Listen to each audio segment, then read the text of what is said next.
Do relato de Josué, capítulo 9, apesar do texto que o Senhor vivificou meu coração ser o último versículo do capítulo 16, mas é um texto que está em conexão com o capítulo 9, de sorte que a palavra que o Senhor trouxe ao meu coração para esta noite tem como tema a condescendência com o pecado, tolerância, complacência. E é sobre esse tema, esse é o tema da mensagem desta noite, a condescendência com o pecado. A gente podia até ter colocado a convivência, mas esse termo ele é mais apropriado segundo o Senhor me fez entender. Meus queridos e amados irmãos, eu suprimo uma introdução sobre a atuação, sobre o ministério, sobre a vida de Josué, o servo de Moisés, a quem o Senhor chamou e nomeou, encarregou e habilitou para levar o povo à conquista da terra da promessa. Embora que Moisés, o servo de Deus, tenha juntamente com o povo de Israel conquistado as terras a leste do Jordão, as terras de Seom, rei dos amorreus, e Og, rei de Bazã. Só o reino de Bazã incluía 60 cidades fortificadas. Você tem uma ideia assim da dimensão daquela conquista. Mas o restante da terra, ao passar o Jordão, estava diante dos filhos de Israel, a terra dos cananeus, dos amorreus, dos heveus, e todos nós conhecemos um pouco da história daquela travessia, e após a conquista de Jericó e da cidade de Ai, no acampamento do Senhor em Gilgal, estava Josué, os anciãos, e o povo de Deus acampado ao redor. E nós sabemos muito bem, meus irmãos, dentro desse contexto do capítulo 9, o que vai acontecer. Mas antes de falarmos especificamente um pouco sobre esse relato, nós voltamos um pouco no tempo, porque nós vamos nos referir um pouco à tribo de Efraim. E isso nos remete a José, cujos filhos Efraim e Manassés. É uma história, meus irmãos, incrível, porque José possuía 2 filhos e o seu pai, Jacó, lhes dá o nome de uma tribo. É incrível isso.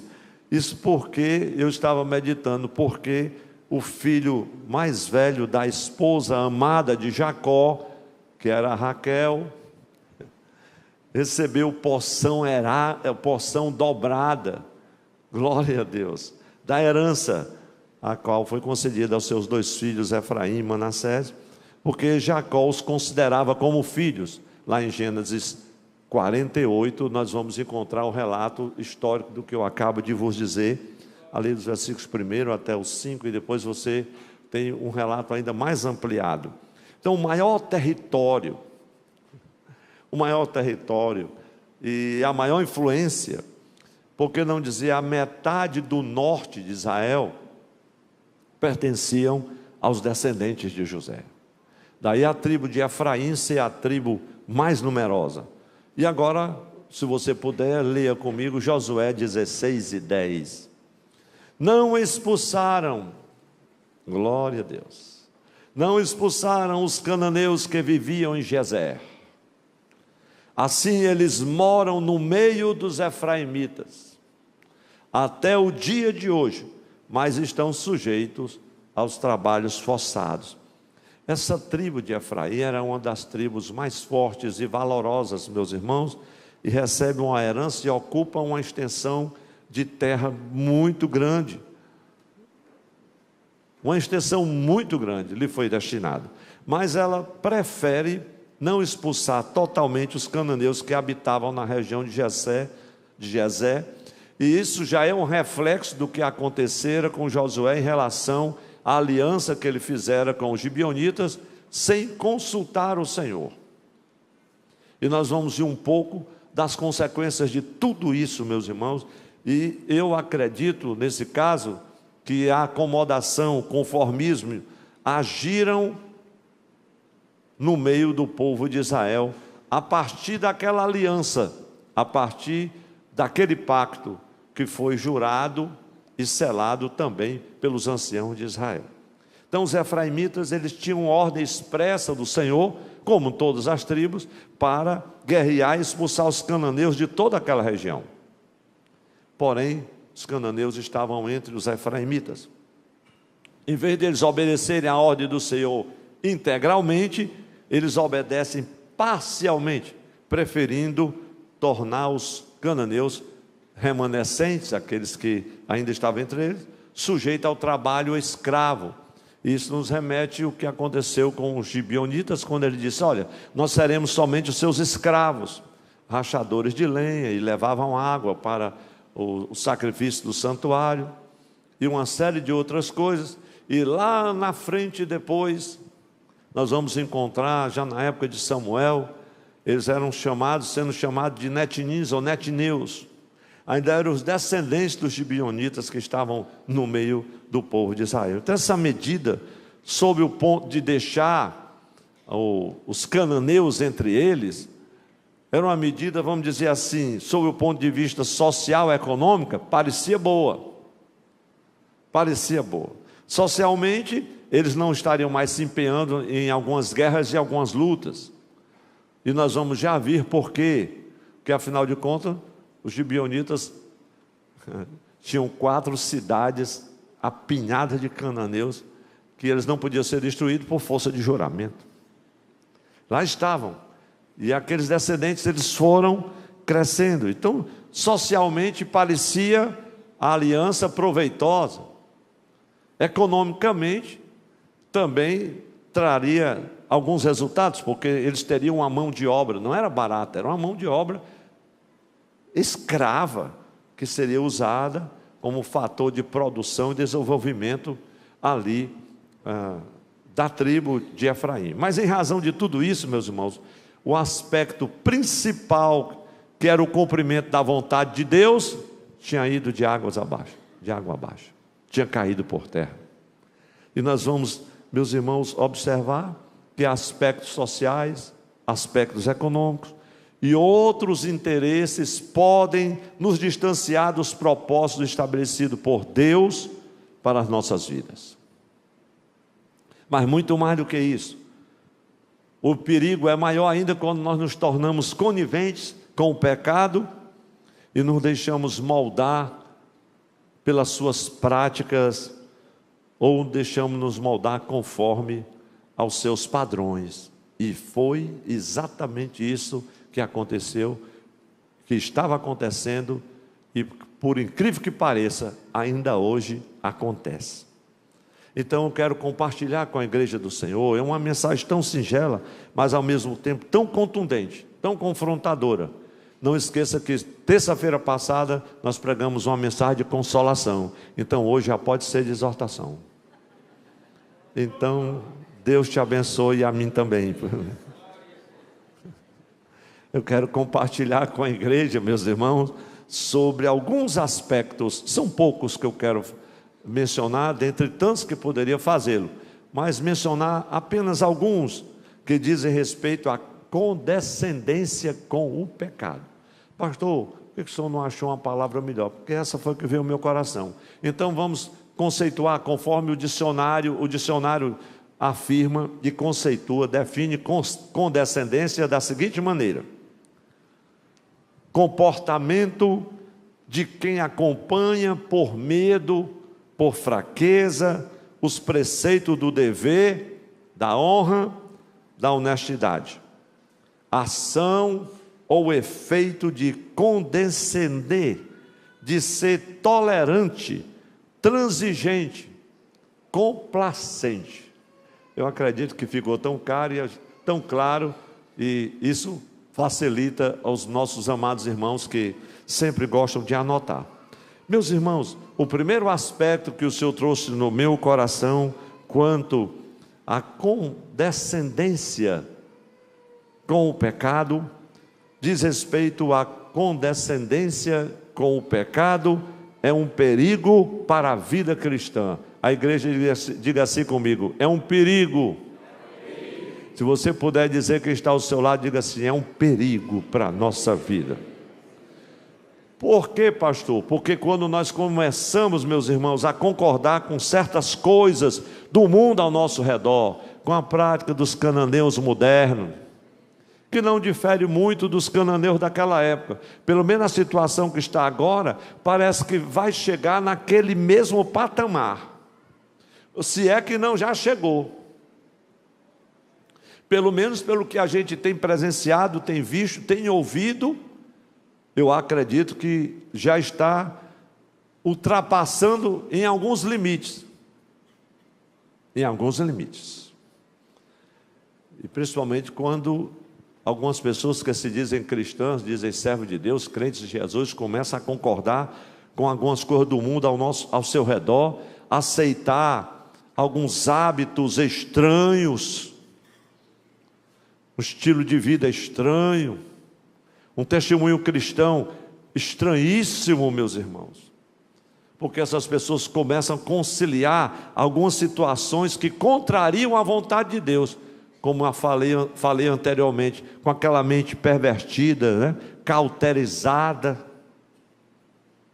e as consequências negativas desse tipo de ação, de procedimento, elas são inevitáveis, elas virão mais cedo ou mais tarde. A igreja diga amém, mesmo sendo uma palavra dura.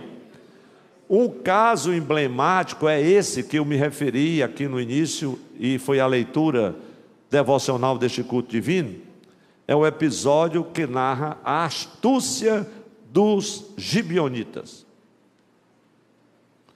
Quando os gibeonitas, eu acabei de ler o texto e a igreja, os leitores da Bíblia sabem muito bem, quando os gibeonitas tomam conhecimento do que Deus estava fazendo através do povo de Israel, sob o comando de Josué, o servo do Senhor, Jericó, a inexpugnável Jericó, viera abaixo, Ai, outra cidade no caminho também.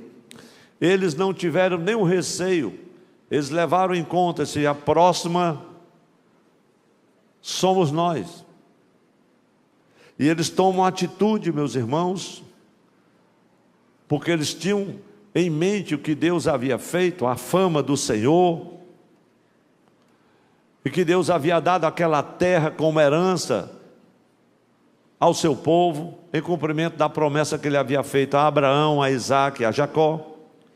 E o que eles fazem? Tomam conselho entre si, os anciãos de Gibeão, se vestem, como diz o texto, de trapos, calçam sandálias rotas, trazem uns pães que já estavam mofados, portanto borolentos, os odres de vinho estavam velhos, mas quando eles chegam diante de Josué, olha, quando nós saímos da nossa terra, era tão longe, o pão estava quente, as sandálias estavam novas, o vinho nos odres novos. Olha a situação, o pão ficou seco e bolorento, os odres envelhecidos, estão aqui remendados. Olha a situação das sandálias. Meus irmãos, eles estavam fazendo isso para quê? Para dizer, olha, realmente a gente vem de uma terra muito distante, mas quem sabe vocês vão chegar lá, e temendo, viemos fazer uma aliança com vocês, mas para convencê-los é o seguinte: nós queremos ser o servo de vocês. E com aquelas palavras, meus irmãos, eles se dispuseram a demonstrar a sua boa vontade. Ele disse, olha, aceite aqui a nossa proposta, queremos fazer uma aliança com vocês. E tudo isso veio muito, irmãos, a testemunhar diante de Josué e diante dos anciãos, de que aqueles homens estavam realmente de boa índole, querendo fazer aquela aliança, reconhecendo o Deus Todo-Poderoso, a sua mão forte, o seu braço estendido, e aquelas explicações parece que foram suficientes para Josué e para os anciãos. Eles viram, realmente o pão está mofado. Mas pão para mofar não precisa de muito tempo, né, irmão? Embora que os odres, a justificativa seja o contrário. E Josué e os anciãos, você pode observar Josué 9,15 comigo, eles ficaram satisfeitos com aquela proposta e veja o que aconteceu. Josué 9,15. Josué concedeu-lhes paz e fez com eles aliança de lhes poupar a vida. E os chefes da congregação confirmaram isso com juramento. E foi assim, meus irmãos, que os gibeonitas enganaram a Josué. Mas é complicado enganar a Josué. Talvez você surpreenda porque de repente você foi enganado pelo seu próprio sentimento ou por alguém. Mas Josué é o homem de Deus, que estava diante do Senhor, que nunca se apartava da tenda, que foi comissionado por Deus para passar o Jordão, e o Senhor disse: Josué, como eu fui com Moisés, assim eu serei contigo. Mas Josué, e como se não bastasse só Josué, os anciãos de Israel também foram enganados pelos gibeonitas e pensaram que ele era de uma terra fora de Canaã, dos termos que o Senhor os havia encarregado para possuir, para tomar como herança. Deus prometera, meus irmãos, e eles sabiam que por isso mesmo o Senhor iria expulsar os cananeus. Então os israelitas vai e fazem um pacto e um juramento pelo qual pouparia a vida dos gibeonitas. Aí você vai encontrar isso no capítulo 9, versículo 1 a 15. E o que se deve ressaltar nesse texto, meus irmãos, é que a liderança de Israel não consultou a Deus diante da proposta dos gibeonitas. Talvez você não tenha essa experiência, mas eu falo porque já tive momentos em que a gente olha assim e diz: não, nós estamos precisando, é agora, nós precisamos decidir, precisamos fazer, e eu tenho que resolver, é hoje, é agora ou nunca. E aí você esquece de consultar o Senhor, e uma decisão equivocada, sem o conselho do Senhor, custa às vezes 4, 5, 6, 10 anos de provação, de luta, de dores, de ansiedade, só porque você não buscou o conselho do Senhor.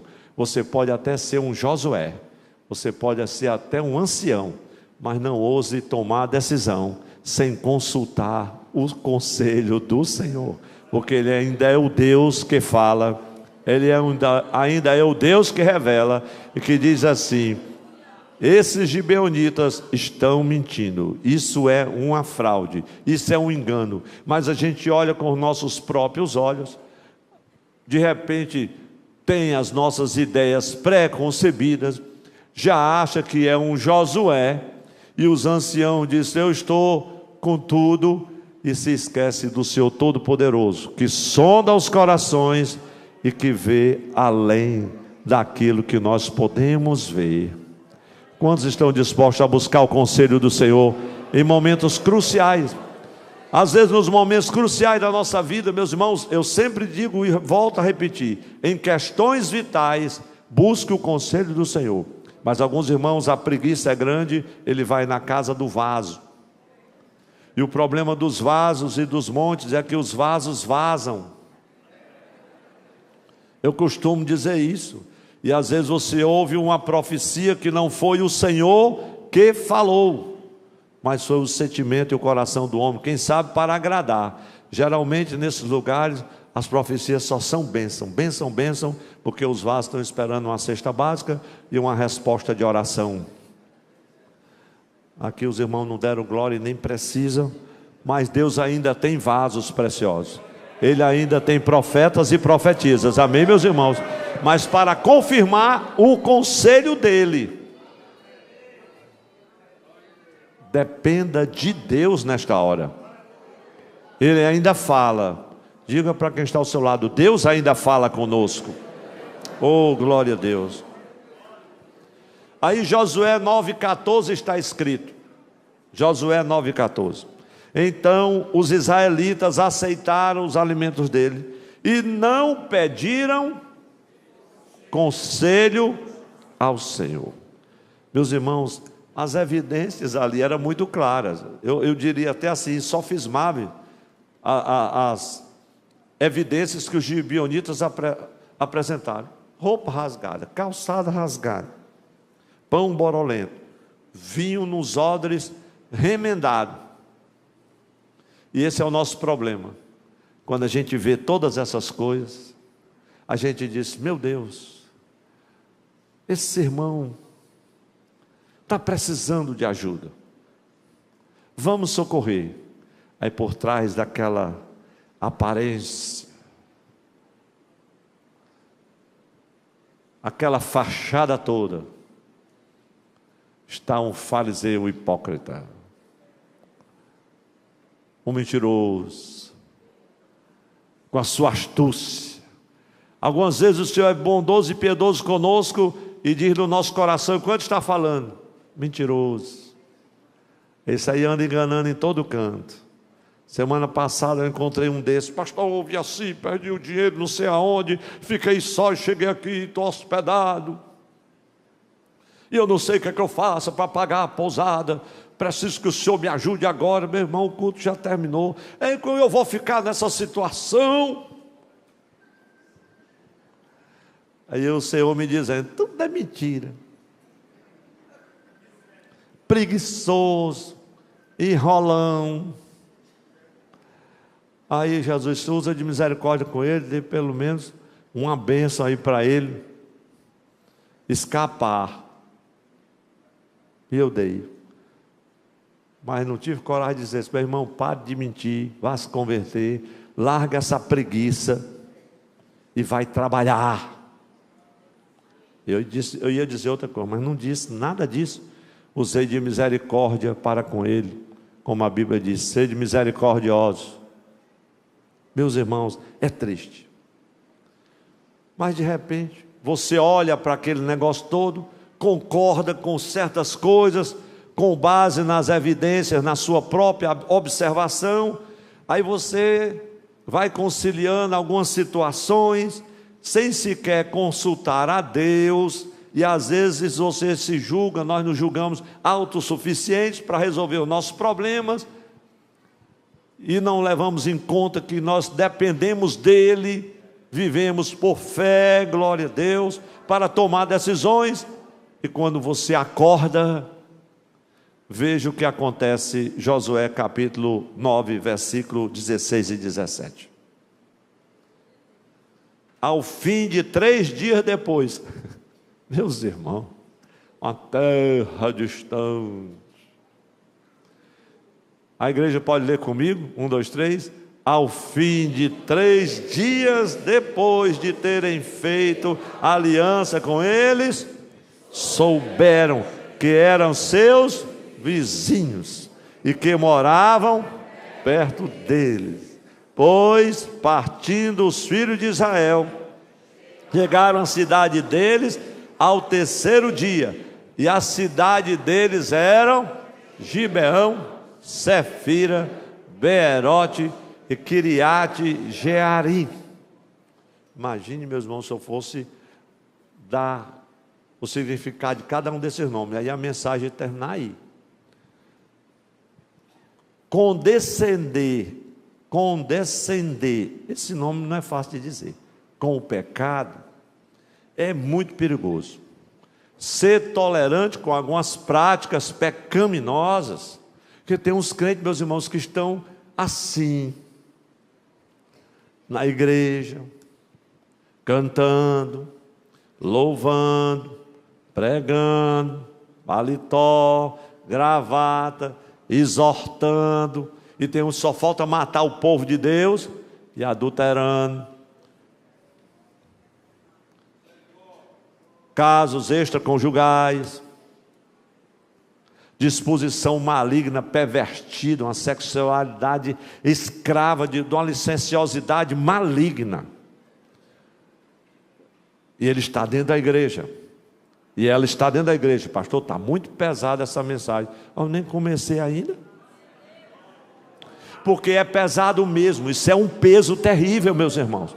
É pecado dos mais grosseiros.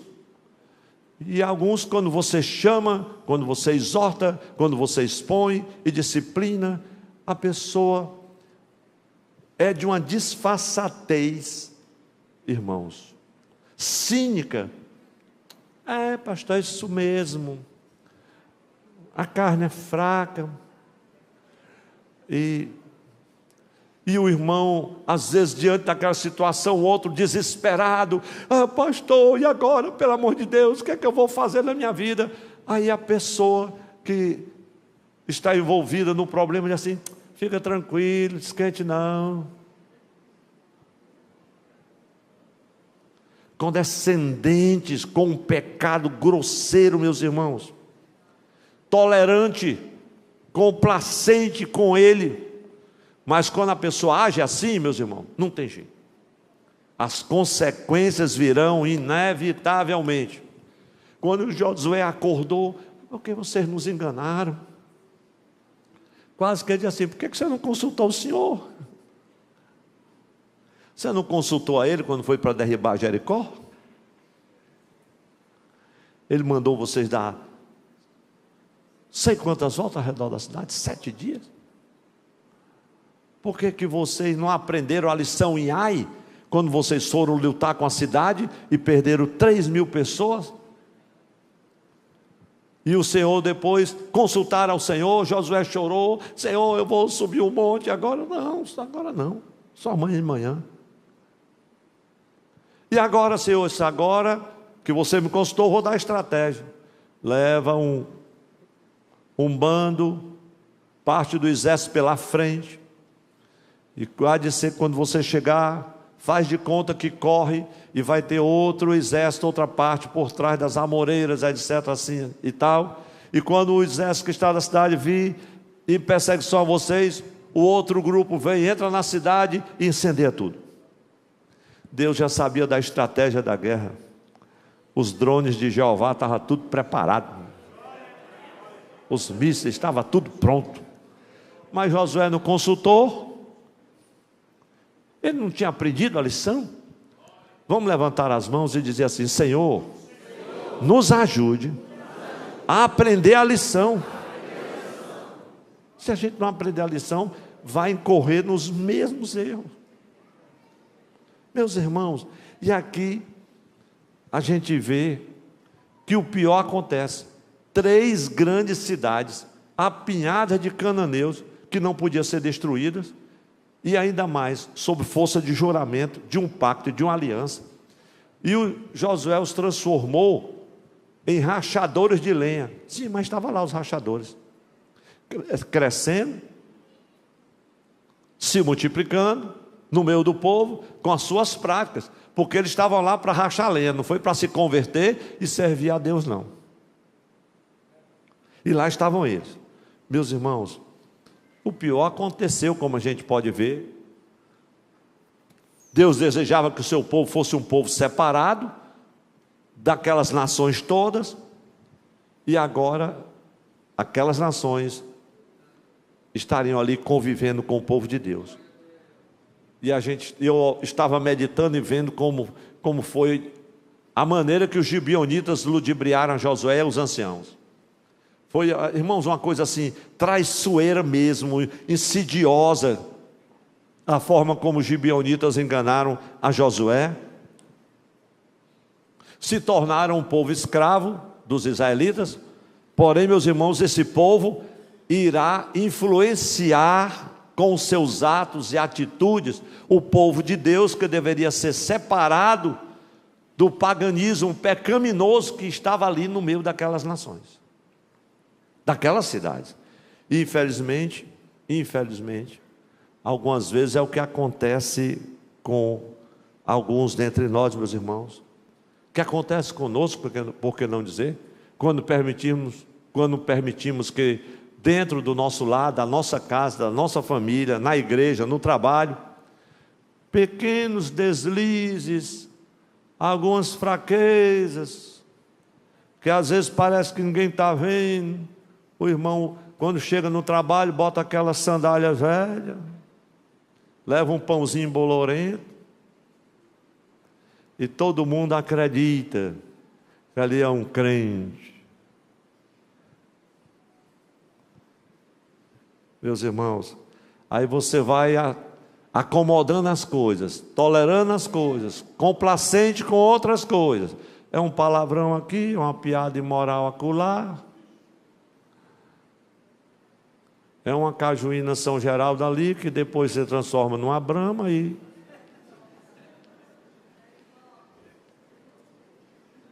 Eu disse, não, mas não tem problema não, estou bebendo só socialmente. Não, pastor, mas a Bíblia diz que eu posso beber um pouquinho de vinho, mas isso era para o estômago de Timóteo, abençoado. Evite o primeiro gole, não precisa nem ser alcoólatra anônimo para poder dizer isso não. Evite a aparência do mal, sai dessa roda. Infelizmente, irmãos, é isso que acontece.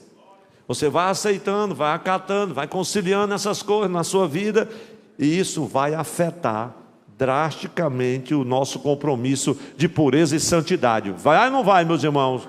Vai. Seguir a paz e a santificação, sem a qual ninguém verá o Senhor.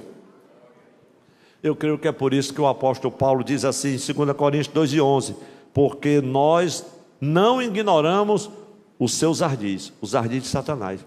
Irmãos, a gente não pode ignorar. Paulo tinha certeza, eu não ignoro os ardis de Satanás, mas ele é ardiloso? É traiçoeiro? É sutil? E nós sabemos tudo isso. Sabemos também que a carne é fraca, sabemos. E sabemos também que nós temos que vigiar e orar para não cair em tentação. Então que Deus nos ajude para que as nossas decisões, meus irmãos, não sejam tomadas sem o conselho e a direção do Senhor nosso Deus. Mesmo em assuntos, meus irmãos, simples, assuntos corriqueiros mesmo, vamos submeter à vontade do Senhor. Vamos submeter à vontade do Senhor. E aqui no texto de Josué 16, agora 16, versículo 10, veja que o mesmo que aconteceu lá com Josué, naquela época, está acontecendo agora em meio à tribo de Efraim. Mesma coisa. Versículo 16 diz assim: não expulsaram os cananeus que viviam em Gezer. O exemplo, meus irmãos. Assim eles moram no meio dos efraimitas até o dia de hoje, mas estão sujeitos a trabalho forçado, porque a aliança não foi feita somente com uma tribo.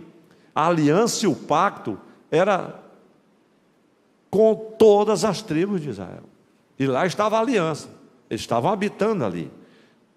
Mas há um segundo aspecto, glória a Deus. Irmãos, aguenta o resto da mensagem?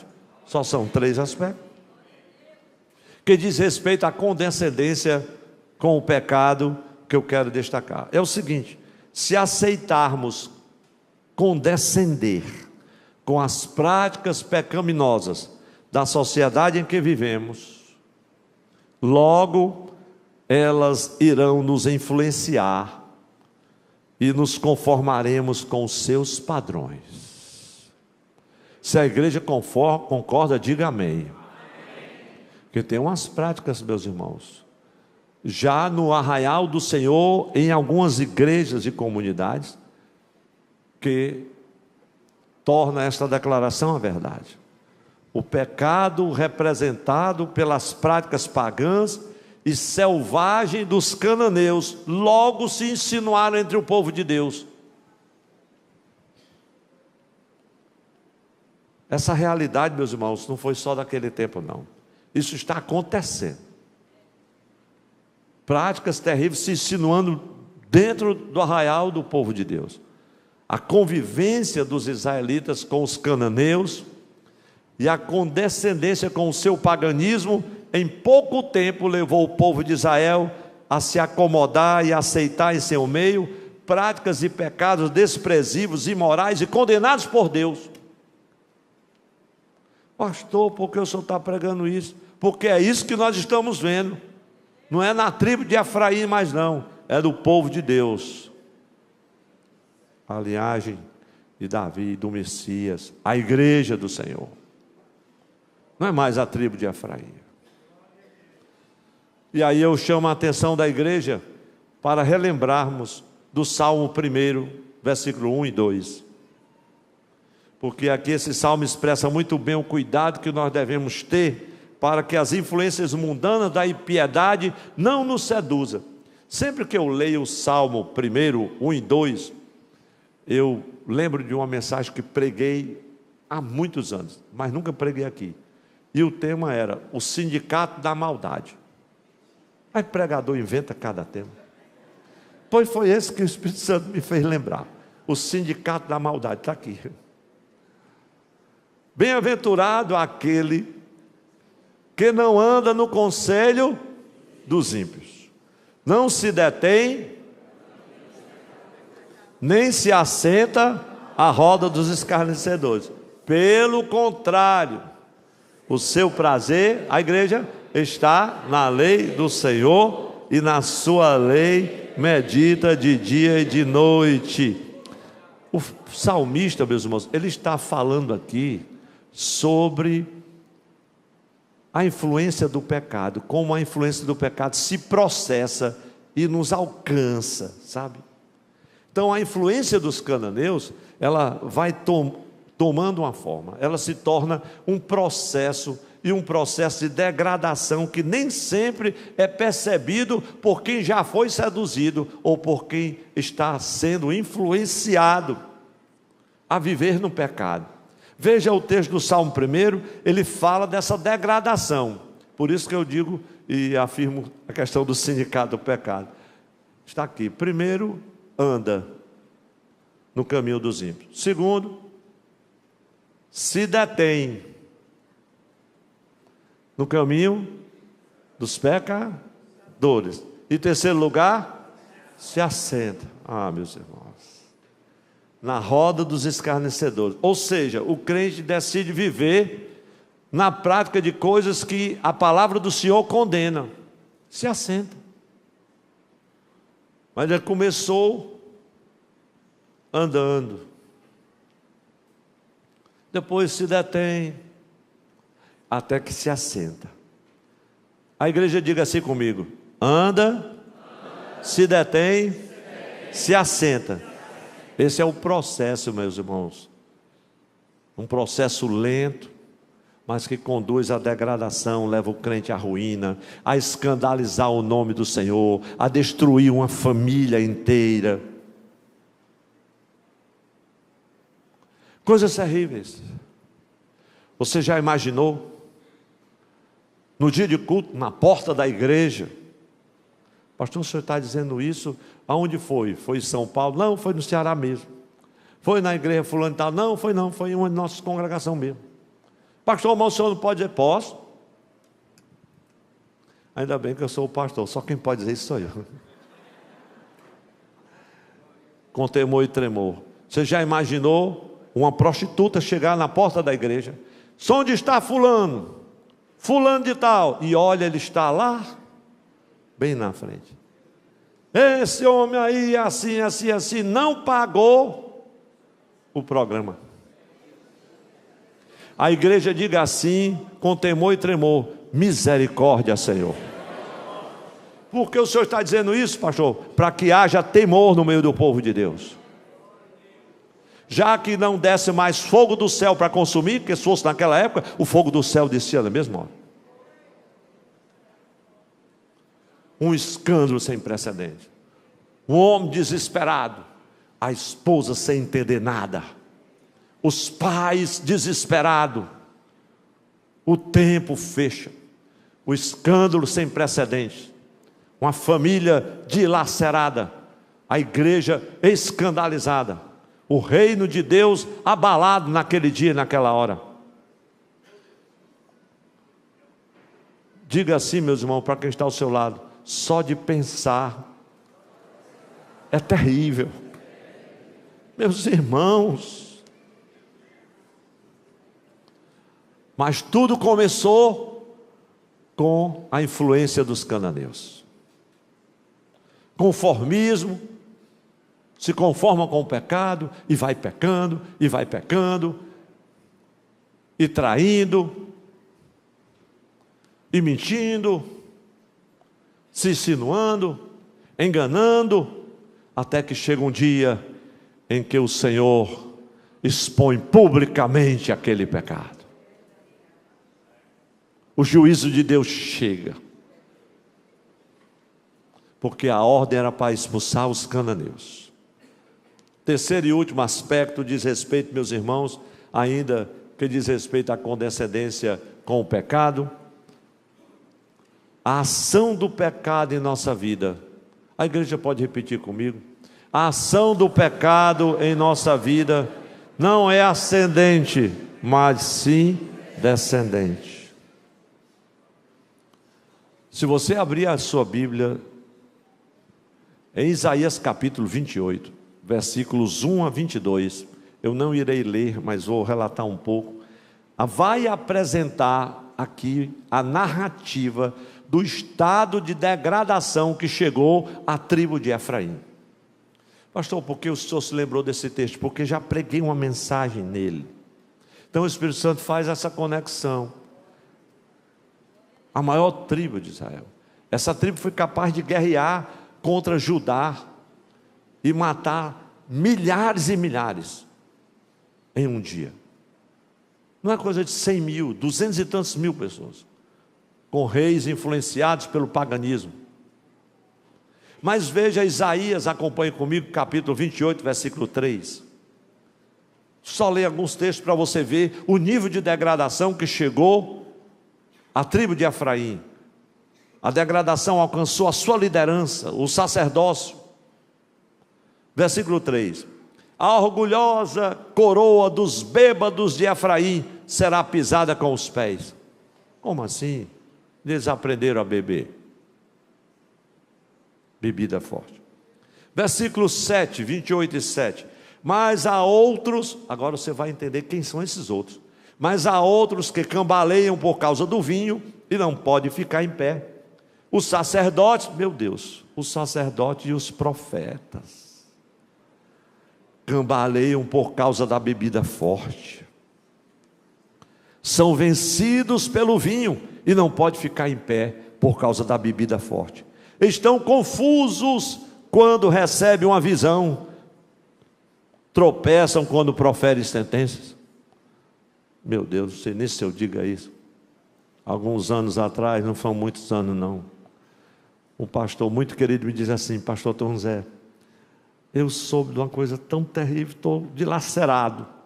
Como assim? Não, porque um casal da nossa igreja estava de férias em Paris e presenciaram um negócio complicado. Mas como assim? Não, porque eles foram lá para a casa de conhecidos e familiares e relataram que o pastor daquele casal, ele nem sabia, foi reconhecido em uma das boates lá, dançando, etc, etc, etc. Aí ele acha que pecando lá em Paris ninguém vai saber. Diga para quem está ao seu lado, tenha cuidado, em todo canto tem crente. Onde você se virar, vai ter um crente para lhe encontrar. Você não conhece, mas ele só olha ali. Quando você se virar, você não viu nada, mas tem um crente e olhando para você. Onde eu vou, onde eu me viro, pastor Tom Zé, evangelista. Mas eu não sei, só não me conhece não, mas eu lhe vejo na televisão. Meu Deus. E agora com televisão, não? E agora com câmera? Quem é que escapa? Nem no elevador. Aí é que é pior. Agora veja Isaías capítulo 28, versículo 14 e 15. Meus irmãos, aqui está a tribo de Efraim chegou à degradação. O negócio é mais sério se você ler do capítulo 1 até o 22. Ou do capítulo 28, do 1 ao 22. Mas eu vou ler o versículo 14 e 15 e aqui encerro. Portanto, escutem a palavra do Senhor, profeta Isaías. Homens zombadores, vocês que governam este povo que está em Jerusalém, porque vocês dizem: Olha o que ele diz: fizemos aliança com a morte e acordo com a sepultura. Olha o estado de degradação da liderança. Quando passar a catástrofe arrasadora, não nos atingirá. Olha só que arrogância. Porque o nosso refúgio é a mentira e o nosso esconderijo é a falsidade. Esse versículo, na tradução Almeida e Corrigida, diz assim: fizeram acordo com a morte e aliança com o inferno. Quando passar o dilúvio do açoite, não chegará a nós. Eu sei de cor nessa tradução. Mas, meus irmãos, quando o povo de Deus, eu estou falando para descrente, não, estou falando para o povo de Deus. Porque culto de doutrina é para nós, amém, meus irmãos? É verdade. Seja palavra de exortação, de consolação, de ensino, de consagração, amém. Então, quando o povo de Deus passa a conviver com o pecado, cada vez mais ele vai se projetando para o abismo. Ou seja, a queda moral e espiritual é só uma questão de tempo. Deus faz 3 coisas, como diz Tozer. Eu sempre gosto de me referir a isso, com as pessoas que insistem em continuar em pecado, porque o que tem que fazer é arrepender-se, confessar. A Bíblia diz que aquele que encobre a sua transgressão não prosperará, mas o que confessa e deixa alcançará a misericórdia. Provérbios 28:13. Todo mundo sabe esse texto de cor. Então, esse texto de Isaías, meus irmãos, aqui 28, Isaías 28, não é uma mera alegoria, não. Muitos que assumiram carga de liderança na casa do Senhor em nossos dias estão revelando essa mesma disposição pecaminosa do povo, daqueles líderes da tribo de Efraim. Pastor, mas isso é muito pesado. Se você conseguir depois pesquisar um pouco sobre a tribo de Efraim, e quando você chegar lá em Isaías capítulo 7, que foi, eu lembrei-me desse texto, porque foi uma mensagem que eu preguei também nesse capítulo 7, se você for lá na mídia e procurar, talvez você encontre uma mensagem que eu preguei no capítulo 7, versículo 1 a 14, com o tema Deus cuida do seu povo. A época de Acais, quando ele não estava bem com Deus, e o Senhor vem com o seu servo, o profeta Isaías, e o anima para resistir, para vencer.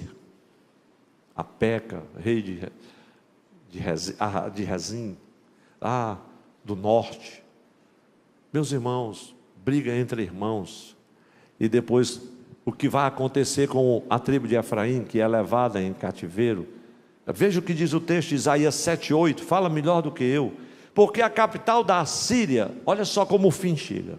Porque a capital da Síria é Damasco, e o cabeça de Damasco é Rezim. E dentro, profeta Isaías, isso aconteceu literalmente, e dentro de 65 anos, Efraim será destruído e deixará de ser povo. Veio o exército da Síria, tomou todo o norte de Israel, deporta todo mundo, e ali, o que era o reino do norte, agora a capital é Samaria, o nome é Samaria. Deus muda a cabeça, é uma história incrível, meus irmãos. E nesse mesmo capítulo, esse mais virá o renovo. Glória a Deus. Uma virgem conceberá, glória. Meus irmãos, é muito lindo esse texto, e essa mensagem, ela é impactante. Se você puder depois, leia. Meus irmãos e minhas irmãs, enquanto os músicos chegam aqui, e nós vamos louvar a Deus com o hino 75 da nossa harpa. A verdade é que as artimanhas do mundo, para nos influenciar, nos seduzir, nos envolver em suas práticas pecaminosas, são cada vez mais sutis. A igreja concorda? Diga amém. São cada vez mais sutis, meus irmãos. Que Deus nos ajude para estarmos atentos às ciladas do inimigo, para não nos conformarmos, não nos amoldarmos, não nos acomodarmos, por que não dizer, com as práticas do pecado, do mal, que tão de perto, diz o escritor sagrado, tão de perto nos rodeiam e nos pressionam todos os dias. E agora, mesmo depois dessa palavra de exortação, quero convidar a igreja para ficar em pé. Quem recebeu esta palavra como sendo do Senhor, levante sua mão. Você pode agradecer a Deus com glória a Deus, porque é Ele que nos adverte, é Ele que nos ensina, é Ele que nos chama para perto de si. Oh, glória a Deus! O Deus desse século, meus irmãos, Ele está atuante e operante.